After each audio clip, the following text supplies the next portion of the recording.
الحمد لله الذي فرض الجمعة للمؤمنين لنكون من الذاكرين والصلاة والسلام على رسول الله الكريم نبينا وسيدنا محمد وعلى آله وصحبه وذرياته وأمته إلى يوم الدين.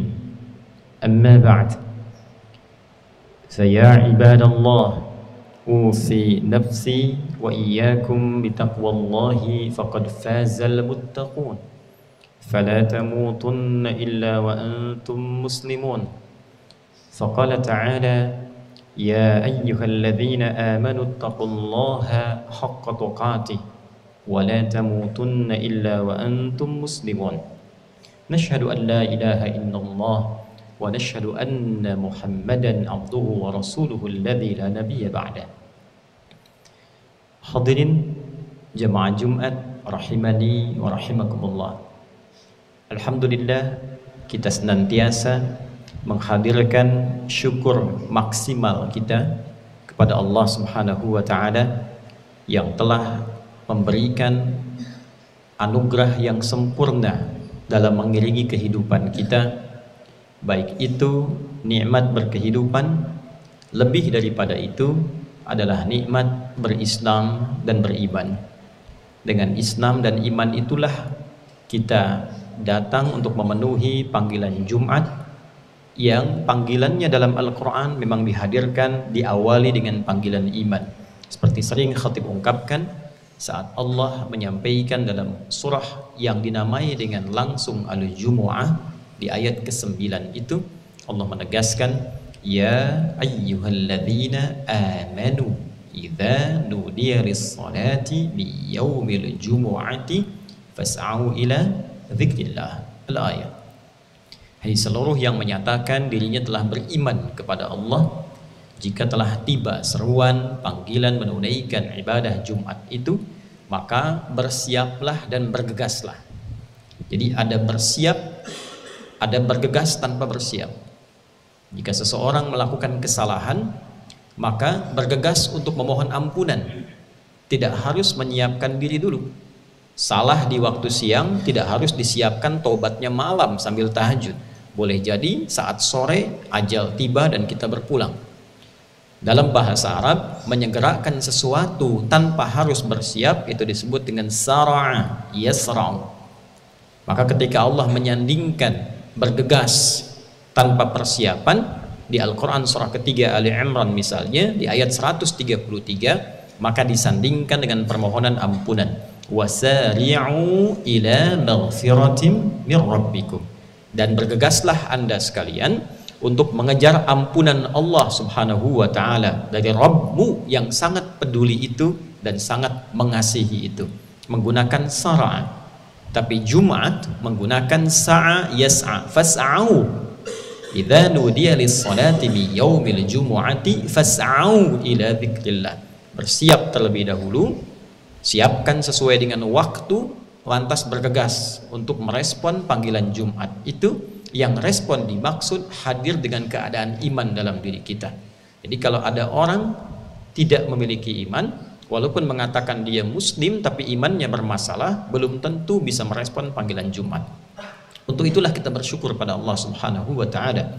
Di antara sekian hamba yang mengatakan beriman, kita yang diberikan kemampuan, kesehatan dan kekuatan oleh Allah mengaktifkan sinyal iman itu untuk menghadiri panggilan Jumat di tanggal 24 Syawal ini 1445 Hijrah.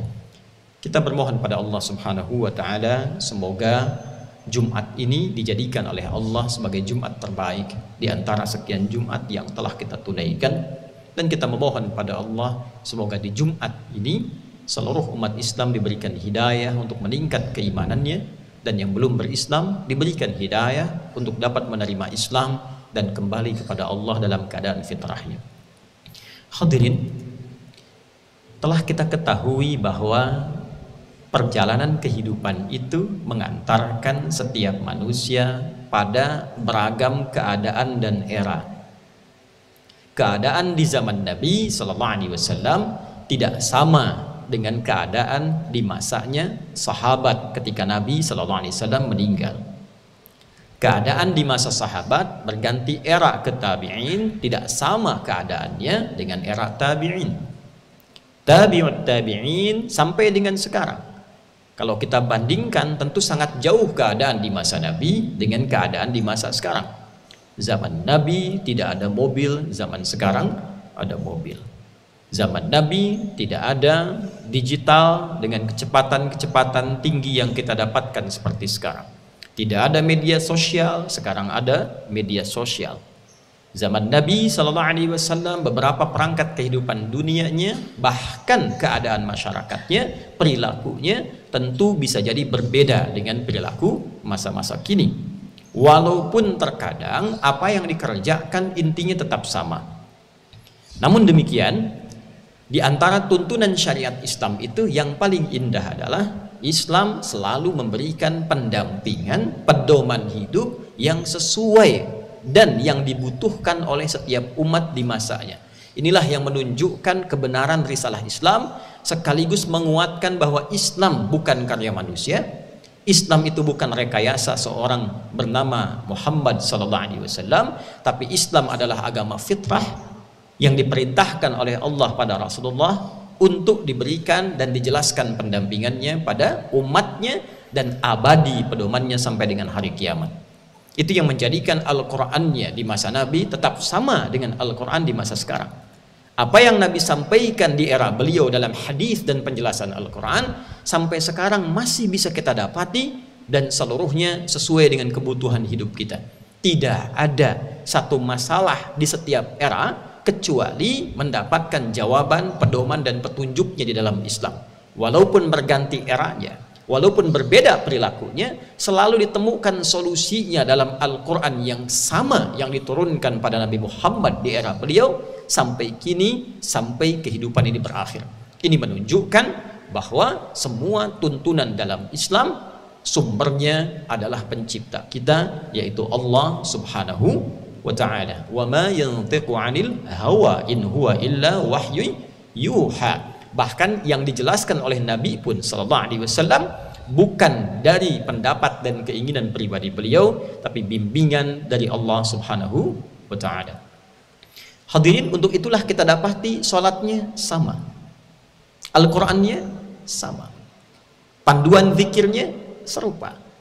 Tapi menariknya, semua hasil dari ibadah itu, baik sholat, baik isi Al-Quran, baik panduan zikir, itu akan selalu selaras dengan kebutuhan manusia di setiap zaman. Tapi tidak bisa dipungkiri bahwa perjalanan masa ke masa itu akan mengantarkan kita ke akhir kehidupan yang juga mendapatkan tanda-tanda baik dari Al-Quran ataupun dari penjelasan Nabi SAW.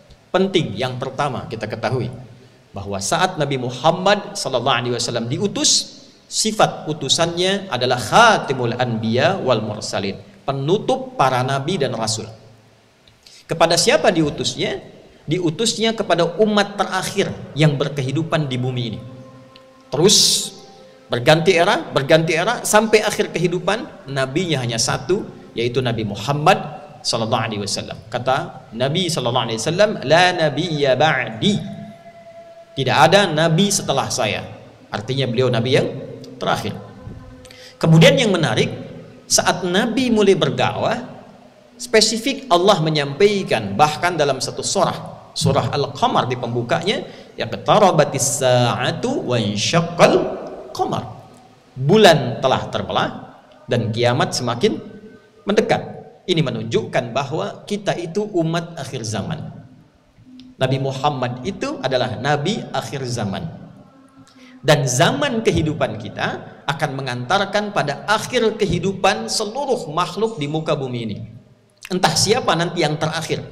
Yang pasti ketika Nabi diutus, ini adalah generasi terakhir manusia yang berkehidupan di muka bumi. Eranya bisa berganti, nabinya hanya satu, dan setiap era itu memiliki tanda-tandanya. Kita hidup mesti tahu di zaman yang mana kita hidup, di era yang mana kita berkehidupan, tandanya seperti apa, solusinya bagaimana. Walaupun kita umat akhir zaman, tapi belum tentu kita menjadi umat kiamat. Umat kiamat itu artinya saat berkehidupan kiamat terjadi. Jangan disimpulkan demikian. Nabi selalu mengatakan, siapkan dirimu. Alih-alih bertanya kapan terjadi kiamat, siapkan dirimu. Kita berada di era yang mana? Situasi masyarakatnya bagaimana? Di kehidupan seperti itulah lalu kita siapkan bagaimana Al-Quran dan hadis Nabi menuntun kita untuk beradaptasi di era tempat kita beraktivitas dan berkehidupan.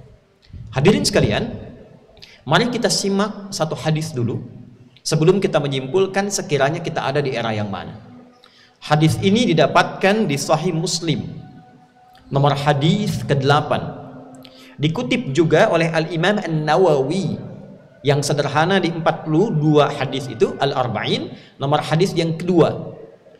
Disebut dengan hadis iman, Islam dan ihsan. Ada yang menamai juga dengan hadis Jibril alaihissalam. Rawinya dari sahabat mulia Umar bin Khattab radhiyallahu taala anhu. Qala haddatsana qala an Abi Hafs Umar bin Khattab radhiyallahu taala anhu qala بينما نحن جلوس عند رسول الله صلى الله عليه وسلم اطلع علينا رجل شديد بياض الثياب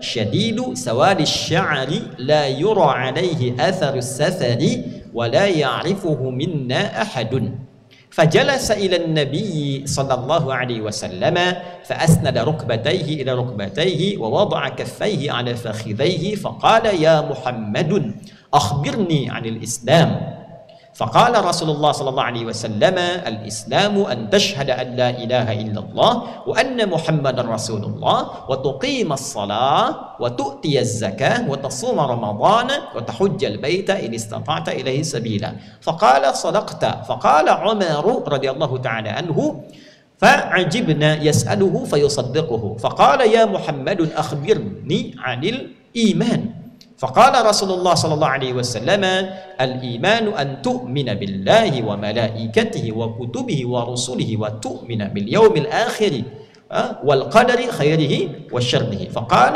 صدقت أو كما قال فقال أخبرنا عن الإحسان فقال رسول الله صلى الله عليه وسلم الإحسان أن تعبد الله كأنك تراه فإن لم تكن تراه فإنه يراك فقال صدقت فقال متى الساعة أو أخبرني عن الساعة فقال رسول الله صلى الله عليه وسلم ما المسؤول عنها بأعلم من السائل فأخبرني عن أماراتها فقال رسول الله صلى الله عليه وسلم أن تلد الأمة ربتها وأن ترى الحفاة العراة العالة وعاء الشاء يتطاولون في البنيان فانطلق فلبثت مليا فقال رسول الله صلى الله عليه وسلم يا عمر هل تدري من السائل قال الله ورسوله أعلم قال هو جبريل أتاكم يعلمكم دينكم رواه Muslim. Hadirin sekalian, satu kali datang kata Umar bin Khattab radhiyallahu taala anhu saat kami sedang duduk santai dengan Rasulullah sallallahu alaihi wasallam. Jadi sahabat itu duduk santai pun yang dicari orang yang saleh, pintar dan saleh. Karena kalau orang sudah saleh, apalagi pintar, candanya pun pasti ada manfaatnya. Itu poinnya. Tiba-tiba datang seorang laki-laki, bajunya putih bersih, rambutnya hitam tersisir rapi. Tidak ada nampak bekas-bekas telah perjalanan, artinya ia siap fokus datang ke satu tempat. Ini menunjukkan kalau ada penuntut ilmu, guru-guru ingin ngajar, fokus ke tujuan, kenakan pakaian yang rapi. Jangan terlalu banyak mampir supaya tidak banyak pikiran. Kenakan penampilan yang baik supaya kalau gurunya rapi, muridnya senang. Muridnya rapi, gurunya siap mengajar. Kemudian duduk di dekat Nabi sallallahu alaihi wasallam. Adik-adik yang belajar masuk kelas cari saf paling depan, meja depan supaya jelas terdengar. Ilmu dapat dengan terang. Lalu hampir berhimpit lututnya dengan lutut Nabi sallallahu alaihi wasallam, ia meletakkan telapaknya di paha Nabi sallallahu alaihi wasallam dan langsung bertanya. Inilah inti persoalan kita. Pertanyaan pertama, ya Muhammadun, ia bertanya, wahai Muhammad sallallahu alaihi wasallam, akhbirni 'anil Islam. Apa itu esensi Islam? Kata Nabi, 5 yang kita hafal dengan rukun Islam. Anda bersyahadat tiada Tuhan selain Allah, Nabi Muhammad utusan Allah. 2, Anda menunaikan sholat. 3, Anda berzakat. 4, Anda berpuasa. 5, Anda berhaji jika sudah memiliki kemampuan mewujudkannya. Dia bilang benar. Umar heran, bertanya bisa membenarkan. Tanyanya pada Nabi, tapi Nabi jawab, dia benarkan. Lalu dalam keheranan itu dia bertanya lagi, terangkan padaku tentang iman. Nabi menjawab, inti iman itu 1, engkau beriman pada Allah. 2, pada malaikat. 3, pada kitab-kitab, intinya Al-Quran. Yang keempat, pada para rasul. Yang kelima, hari akhir, kiamat. Dan yang keenam, beriman pada qada dan qadar, baik itu yang dirasakan baik ataupun yang belum tahu hikmah baik tapi terasa buruk. Engkau benar. Yang ketiga, terangkan padaku tentang ihsan. Nabi jawab, ihsan itu engkau menjadikan semua giat aktivitasmu sebagai ibadah karena Allah. Engkau merasa diawasi Allah walau engkau tak mampu melihatnya. Engkau benar. Dan yang keempat, inilah inti dari khutbah kita. Terangkan padaku kapan terjadi kiamat. Kata Nabi, yang ditanya tidak lebih tahu daripada yang bertanya. Artinya Nabi mengetahui bahwa ini malaikat yang sedang menyamar memberikan petunjuk kepada kita tentang inti kehidupan kita. Maka malaikat tadi yang sedang menyamar kemudian berkata, kalau begitu tunjukkan tanda-tandanya. Nah, tanda inilah yang mengantarkan kita untuk paham kira-kira kita itu hidup di era seperti apa. Dalam keadaan apa kita hidup. Dan seperti apa kita menyikapinya supaya tidak tersesat. Maka Nabi mengatakan, 1, antalidal amatu rabbataha. Bila ada pembantu melahirkan tuannya. Banyak orang dulu memahami berbeda-beda setiap zaman. Ada yang mengatakan kalau anak sudah durhaka pada ibunya, ibu melahirkan anak, tiba-tiba anaknya jadi tuan, ibunya jadi pembantu. Anak-anak sudah nyuruh ibu-ibunya. Anak menzalimi ibunya. Anak sudah menguasai ibunya. Ibu yang melahirkan diperlakukan seperti pembantu, sementara anaknya seperti tuan. Terbalik keadaannya. Ada yang menafsirkan zina sudah berkembang. Pembantu melahirkan tuannya, zina sudah marak. Sehingga status anak tidak jelas lahir dimanapun. Dan menjadi tuan tanpa keadaan orang yang mengasuhnya. Nasabnya terputus di situ dengan ayahnya. Ada juga kemudian pendekatan-pendekatan kekinian kita dapatkan. Pembantu menjadi tuan. Ditafsirkan dalam dunia ilmu, murid sudah seperti guru. Ada masa-masa di mana murid itu melebihi guru. Belum bisa lancar baca Quran pun sudah memberikan fatwa. Baru belajar terjemah sudah menghukumi orang. Baru berhijrah sudah memvonis. Bahkan yang paling bahaya, tidak berkompeten di bidangnya sudah komentar. Kuliah jurusan umum. Belajar agama tidak tahu mendalam. Tapi tiba-tiba sudah berkomentar masalah pengetahuan dan seperti memberikan fatwa. Nah, era itu akan terjadi. Dan puncaknya kalau kita bandingkan detil tafsir di hadis lain. Misal, dalam kitab yang sama Sahih Muslim nomor hadis 2673. Di Al-Bukhari nomor hadis ke-100. Rawinya anaknya Umar bin Khattab. Ya.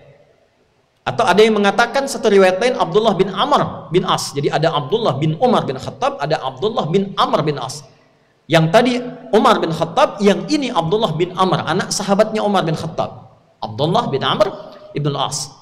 Beliau menyampaikan dari Nabi SAW, Inna Allaha la yaqbidul ilma intiza'an yantazi'uhu minal ibad, walakin yaqbidul ilma biqabdil ulama. Hatta idza lam yubqi 'alima ittakhadha an-nasu ru'usan juhala fasu'ilu fa'aftau fadallu wa adallu. Hadisnya sahih.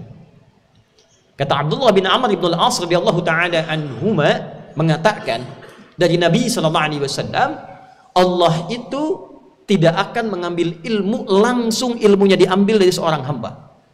Jadi ada satu masa keadaan itu akan berbeda. Pemilik-pemilik ilmu itu mulai sedikit. Ahli ilmu, ulama, pakar di bidangnya mulai sedikit. Tapi Allah nggak ngambil ilmunya langsung. Bukan tafsirnya diambil sehingga tidak ada tafsir lagi. Bukan hadisnya diambil sehingga tidak ada hadis lagi, tidak. Walakin yaqbidul ilma biqabdil ulama. Tapi ulamanya mulai wafat satu-satu. Pakar tafsir meninggal. Pakar hadis meninggal. Pakar fikih meninggal. Sehingga yang tersisa tinggal sedikit. Yang banyak siapa? Hatta idza lam yubqi alima, sampai nanti kalau sudah semakin sedikit dan di beberapa daerah sudah tidak ada lagi yang alim, tiba-tiba yang datang orang yang tidak kompeten. Dan banyak bergelar ustaz. Ustaz, tapi tidak punya kepakaran. Fasu'ilu fa'aftau fadallu wa adallu. Maka yang paling celaka itu, kata Nabi, ittakhadhan nasu ru'usan juhala. Mulailah orang-orang yang tidak punya kompetensi tadi ternyata jadi sandaran manusia. Orang kebanyakan kok tiba-tiba belajarnya ke situ. Tidak punya latar belakang, tidak tahu cara merumuskan persoalan fikih. Ini dalilnya begini, merumuskannya seperti ini. Inilah hasilnya seperti ini. Tidak pernah belajar. Jurusannya tidak linear, tidak nyambung. Tapi tiba-tiba jadi ustaz. Tiba-tiba mengajar. Maka yang terjadi apa? Ketika ditanya dia memberikan jawaban seakan memberikan fatwa, fadallu, jawabannya menyesatkan, fa'adallu, yang mendengar pun tersesat. Itulah yang melahirkan kegaduhan, saling mencela, saling merendahkan. Yang berbahaya, pembantu melahirkan tuannya. Murid bisa ngoreksi gurunya. Kalau muridnya pintar tidak ada masalah. Murid yang baru hijrah, murid yang baru belajar, baca Quran pun belum fasih, tiba-tiba bisa membid'ahkan orang yang sudah belajar dan mengajar, yang punya sertifikat, yang punya sanad. Antalidal amatu rabbataha wa antaral hufatar aratal alata wi'a sya'i yatatawaluna fil bunyan. Yang kedua itu ada penggembala di hamparan ladang yang luas, telanjang kaki, bisa lomba-lomba meninggikan bangunan. Ini majas, kiasan, bahwa dalam satu daerah yang gersang, yang umumnya tidak ada bangunan tinggi, sekarang sudah mulai banyak berlomba meninggikan bangunan, lomba membangun. Ada lagi yang menafsirkan begini, ada yang menafsirkan di dunia sudah mulai berkembang, konsentrasinya fokus kepada materi. Kumpulkan materi, rumah bangun megah-megah, masjid dibangunkan megah-megah tapi isinya kosong. Semua berlomba untuk mendapatkan kumpulan materi-materi, yang penting kaya, tidak peduli bagaimana mendapatkan kekayaan itu.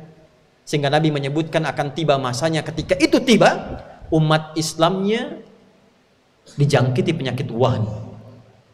Sahabat bertanya, "Wa wal wahnu ya Rasulullah?" Apa itu wahn? Kata Nabi, hubbud dunya wa karahiyatul maut. Manusianya terlalu cinta dengan dunia dan tidak siap untuk wafat, berlomba untuk hidup. Sehingga dalam suasana itu umat Islam diombang-ambingkan. Kata sahabat, "Amin qillatin bina yauma idzin ya Rasulullah?" Ya Rasulullah, apakah umat Islam pada saat itu sedikit? Kata Nabi, tidak. "Bal antum yauma idzin katsir." Atau kama qala, "Walakinnakum ghutha'un ka ghutha'is sail." Ka ghutha'is sail. Tapi kalian itu seperti buih di lautan, diombang-ambingkan. Ya, diombang-ambingkan sehingga mudah sekali dipecah, diadu domba. Tunza'ul mahabbatu min qulubi aduwikum wa yuj'alu fi qulubikumul wahn.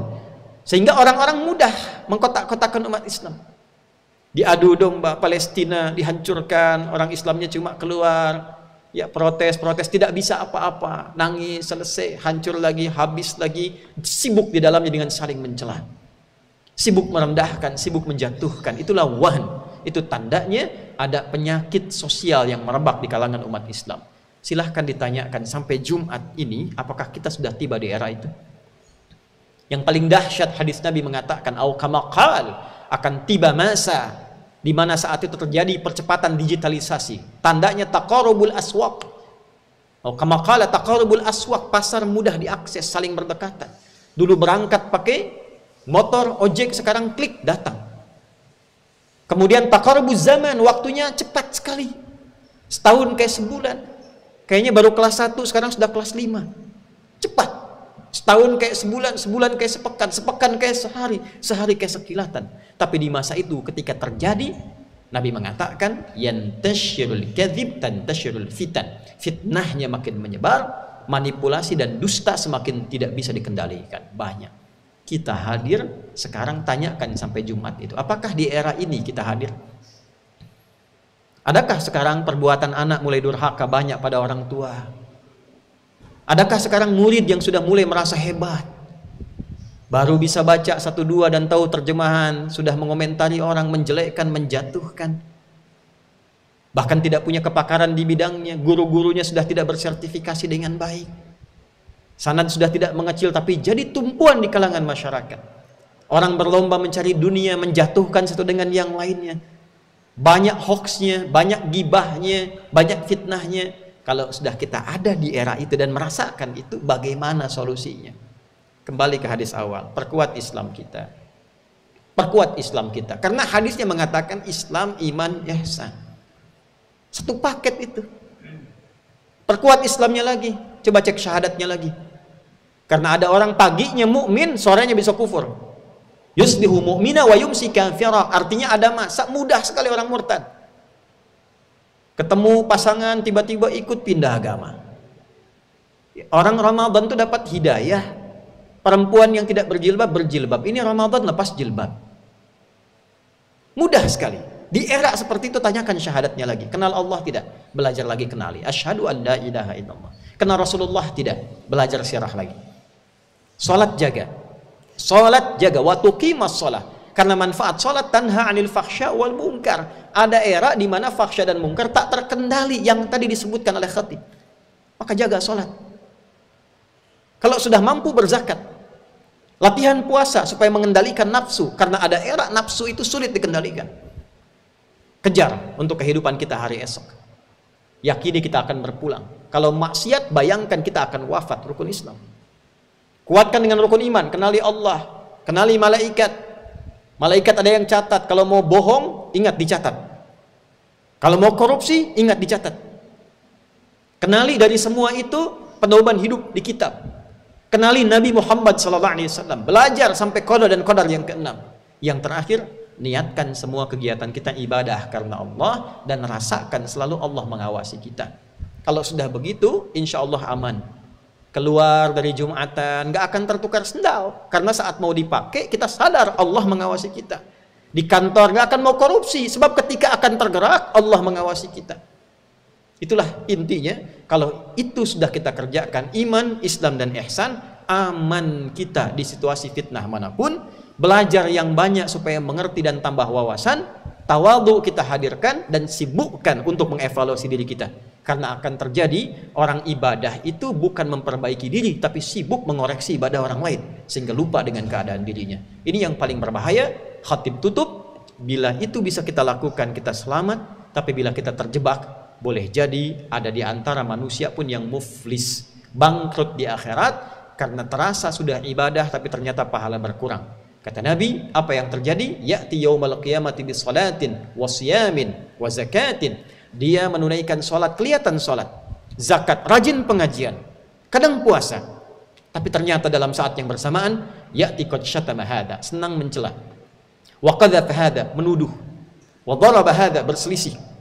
Puncaknya safaka dama hadza, menumpahkan darah. Maka dipindah. Kalau ada orang ngaji, rajin ikut pengajian tapi rajin mencela, pahala pengajiannya dipindahkan pada yang dicela.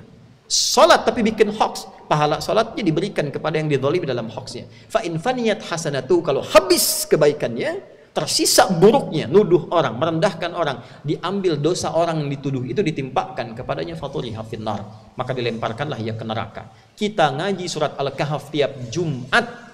Di akhir-akhir ayatnya Allah menegaskan kepada kita, ada orang merasa selamat, wa hum yahsabuna annahum yuhsinuna sun'a. Ada orang yang dalam hidupnya merasa benar, merasa hebat, merasa agamanya bagus, ibadahnya rajin, tapi ternyata orang ini berpotensi masuk neraka jahanam karena ternyata agama yang didapatkan hanya digunakan untuk berbuat maksiat dan mengumpulkan perbuatan-perbuatan yang tercela.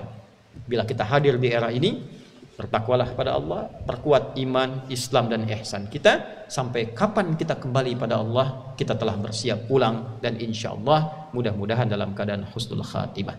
Barakallahu li wa lakum fil Qur'anil azim wa nafa'ani wa iyyakum bima fihi minal ayati wa dzikril hakim wa taqabbala minni wa minkum tilawatahu innahu huwas samiul alim. Ud'ullaha yastajib lana wa lakum jami'an.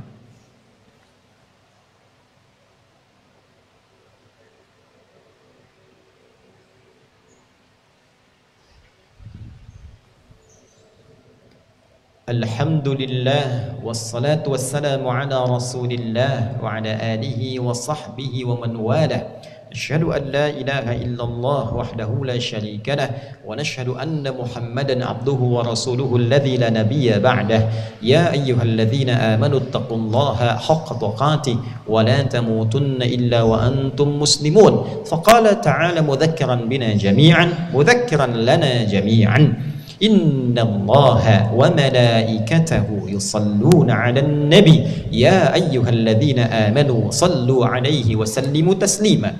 Allahumma salli wa sallim wa barik ala habibikal karim rasulikal mustafal amin nabiyyina wa sayyidina Muhammadin wa ala alihi wa sahbihi ajma'in. Nahmaduka hamdan syakirin hamdan na'imin hamdan yuwafi ni'amahu wa yukafi'u mazidah. Ya Rabbana lakal hamdu wa lakal syukru kama yanbaghi li jalali wajhikal karim wa li 'azimi sultanik. Allahumma barik lana fi hadhil jumu'ati tamaman mubarakah ya arhamar rahimin. Ya Allah, anugerahkan kami kesempurnaan berkah dalam berkehidupan di Jumat ini.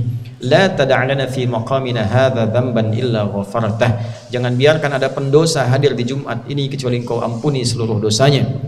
Wala hamman illa farajtah. Jika ada yang tengah gelisah dalam Jumat ini, maka mohon tenangkan hatinya. Wala asiran illa yasartah. Jika ada yang datang membawa kesulitan, maka mohon mudahkan dan hilangkan kesulitannya. Wala maridan illa syafaitah. Jika ada yang sakit, mohon angkat dan sembuhkan seluruh penyakitnya. Allahumma barik lana ya Allah, barik fi biladina Indonesia al-mahbubah. Allahumma hdi ya Allah ra'isaha liyakuna adila. Allahumma hdi ya Allah ulama'aha liyakunu mukhlasina lakad din liyakhafifu hisabahum yawmal qiyamah. Ya Allah, anugerahkan kami pertolongan, bimbingan dan hidayahmu ya arhamar rahimin. Dan juga berikan bimbingan, pertolongan, hidayahmu ya Allah kepada seluruh yang hidup di negeri kami dan jaga negeri kami Indonesia yang kami cintai ini. Ya Allah, berikan hidayah kepada para pemimpin kami agar mereka bersikap adil untuk meringankan hisab mereka di hari kiamat, dan jaga para ulama kami agar ikhlas mereka dalam berdakwah meringankan hisab mereka di hari kiamat. Allahumma wahid sufufana wa jannibna minat tafruqah. Ya Allah, satukan kami dalam kebaikan iman dan Islam, jauhkan kami dari perpecahan ya rabbal alamin. Rabbana barik hadhil madrasatil akhyar tamaman mubarakah. Ya Allah, mohon berkahi sekolah ini, berkahi orang-orang yang berinisiasi mendirikannya, berkahi para pengajarnya, murid-muridnya, dan jadikan semua apa yang kami kerjakan sebagai ibadah kepadamu ya arhamar rahimin. Rabbana atina fid dunya hasanah wa fil akhirati hasanah wa qina adzaban nar. Sallallahu ala sayyidina Muhammad wa ala alihi wa sahbihi ajma'in. Wa akhiru da'wana subhanakallahumma rabbana wa bihamdika asyhadu an la ilaha illa anta nastaghfiruka wa natubu ilaik. Alhamdulillahi rabbil alamin. Ibadallah, innallaha ya'muru bil 'adli wal ihsan wa ita'i dzil qurba wa yanha 'anil fahsya'i wal munkari wal baghi ya'idzukum la'allakum tadhakkarun. Wa la dzikrullahi akbar wallahu ya'lamu ma tasna'un. Aqimus shalah yarhamukumullah.